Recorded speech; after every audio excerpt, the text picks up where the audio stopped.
ताज के फूल वैसे तो बहुत खूबसूरत हैं, येलो कलर के हैं। Yellow is my favourite colour, so मुझे तो वैसे ही बहुत अच्छे लगते हैं। और इस गर्मी में, शदीद गर्मी में जब हम पार्क में आते हो ये फूल नज़र आते हैं तो वैसे ही बहुत तरोताज़गी का एहसास होता है, बहुत खूबसूरत लगता है। And Islamabad is one of the most beautiful cities in the world, और ये उसकी खूबसूरती में और भी इजाफा करती है।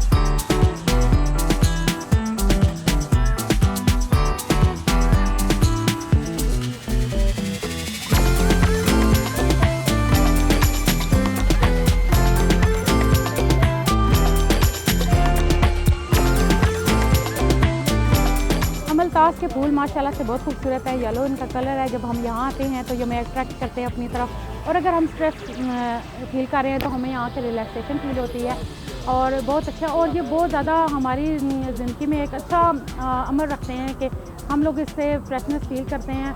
और बाकी फूलों की निस्बत भी बहुत फूल अच्छे हैं, लेकिन ये इसका अपना है। आजकल बहुत ज़्यादा इसका बहार है इसकी, यानी कि कह सकते हैं कि फैले हुए हैं सारे इस्लामाबाद में। और इस्लामाबाद वैसे ही ऑलरेडी बहुत फ्रेशनेस फील कर आता है, और दरख्त हैं इधर के बहुत अच्छे और माहौल को चेंज कर देता है। आप अगर यहाँ पे आएँ आपको फील होगा कि हाँ कुछ नई जगह पे आप आए हैं, और ये फूल आपको ताजगी और राहत फील कराते हैं। और प्लीज़ आप ज़रूर आएँ, इनको विज़िट करें।